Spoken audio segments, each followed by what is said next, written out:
Besides relationships between humans and working animals, Harry also documented many stories about people and their pets.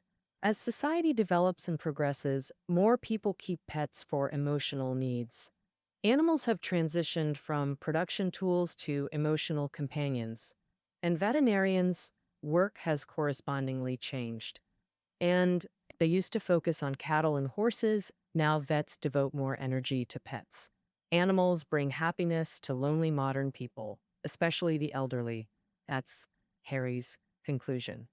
He encountered many cases like Mrs. Tong, an energetic and enthusiastic widow whose sharp eyes missed nothing in town.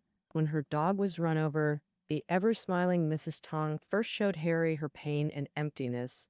Sensing her grief, Harry cleverly arranged for Mrs. Tong to adopt an abused dog. Mrs. Tong nursed the emaciated dog with meticulous care until it regained health. It was as if Mrs. Tong herself had been reborn. Harry's veterinary career held many such stories, like Dick and the cat. Dick was a lonely old man whose life changed 6 years ago when a stray cat came to his house. The quiet cabin became lively with the cat's arrival. Harry felt Dick was living through the cat. The cat developed a strange illness, periodic comas, followed by sudden recovery. Harry couldn't diagnose it despite prolonged efforts. This left him deeply frustrated. During another mysterious coma episode, Harry discovered Dick was a terminal cancer patient, using heroin-laced painkillers. The cat's intermittent comas came from lapping the sweet painkiller syrup.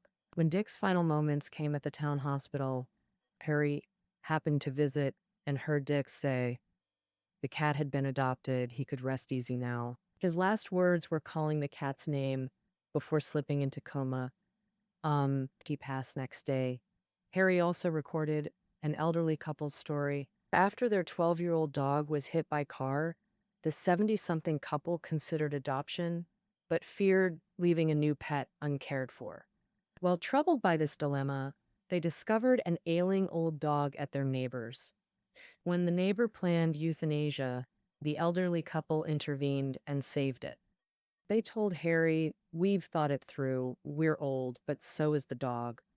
The three of us can grow old together." After adoption, they shared joyful days. It touched, Harry quoted Browning's poem, "Grow old along with me. The best is yet to be." These stories make us ponder what matters most in life. Mrs. Tong, Dick, and the couple show the answer: caring connections with other lives.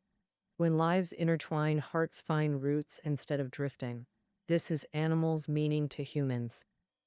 Now let's explore the hidden thread in this book, Harry's own life. Euston Chronicle said, "This book is for anyone who ever loved a friend, human or animal." Harry lived in Derby, Yorkshire, a 3,000 resident valley town with stone churches, cobbled markets, and tile-roofed houses. His clinic was an ivy-covered brick building, also his home with beloved wife Helen. Veterinary work was grueling and dangerous. Harry called it the world's roughest, dirtiest profession. Young Harry mainly treated large animals. No protective gear during deliveries. Bare-armed in birthing canals exposed to sick herds for hours. Many vets caught diseases. He'd wrestle laboring cows on gravel until exhausted. Covered in feces, kicked, trampled, torn clothes and broken bones were routine. Animals can be challenging too. Fierce big dogs and troublesome small ones that won't obey. But nothing compares to irregular working hours.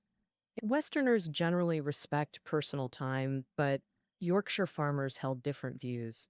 7 days a week, 24 hours a day, Harry remained on constant call. 1 a.m. Sunday calls meant leaving warm beds for freezing March nights, delivering calves shirtless in dark fields. Regular occurrences, yet Harry never refused these bitter nighttime duties. He knew Helen would warm his frozen body with her own after Arctic-like house calls. Despite grueling work and stagnant income, Harry bought Helen a gold wedding watch. After this purchase, their savings dwindled to £25. The poor couple stuffed socks in creaky wardrobe doors. Harry drove rural lanes in smoke-belching cars, wearing knee-busted trousers. Circa 1940, UK average house, £530. Annual income, £181. Harry earned £55. The kind clinic owner housed newlyweds on its freezing third floor. Harry still made breakfast, giving Helen rare relaxation. Mornings saw Harry dashing through icy rooms like a sprinter.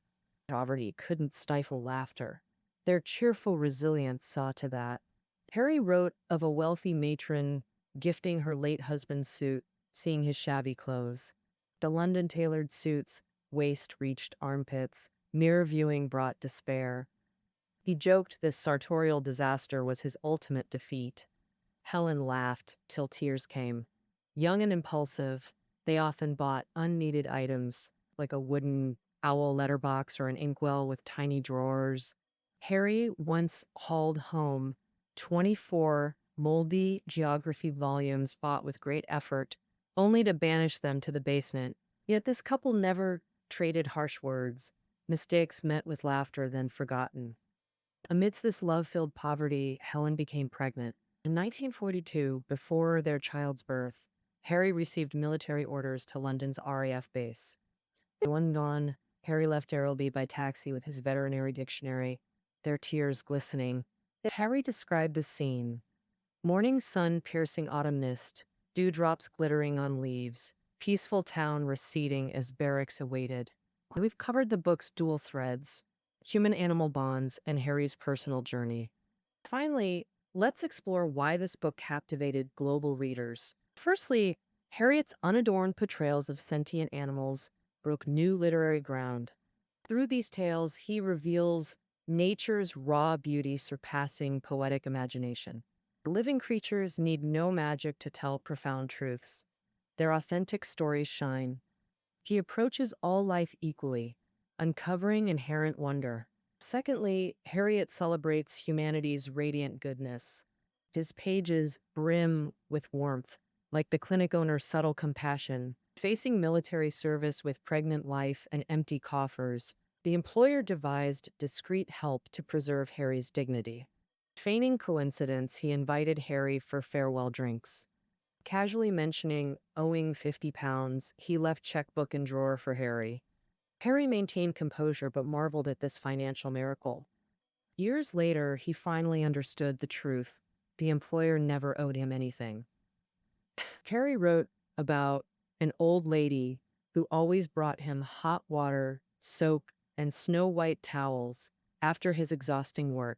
When she passed, Harry grieved silently. But during his next farm visit, her 5-year-old granddaughter wobbled over with the same offerings. The little girl said Grandma told her to take good care of Mr. Harry. Such warmth and love became threads woven through Harry's stories. This emotional current flowed from Harry's pen straight into readers' hearts. Harry's narratives also revealed ordinary people's patriotic love, a hidden yet crucial theme. Harry left his pregnant wife in 1942, Britain's darkest 12Y2 period. No egg stays intact when the nest collapses. Both Harry and Siegfried enlisted. Ellen was carrying their child when Harry departed. Harry describes swallowing the lump in my throat with iron resolve as we drove away. I widened my eyes fiercely to force back the burning tears. All men left their wives, so must I leave Helen. An ordinary man's patriotic choice during national crisis. Lastly, Harry's professional dedication moved countless readers. A common vet doing the dirtiest work without complaint. Despite hardships, he found deep fulfillment in his vocation. Harry believed understanding animals was life's greatest treasure. His subsequent books, like All Creatures Great and Small, continued these animal tales. These sequels to All Things Bright and Beautiful maintained his signature style. Each release dominated bestseller lists. Despite fame and wealth, Harry remained a Yorkshire country vet until his 1995 passing. All right, that concludes our exploration of All Things Bright and Beautiful. Study notes are below the audio. See you tomorrow.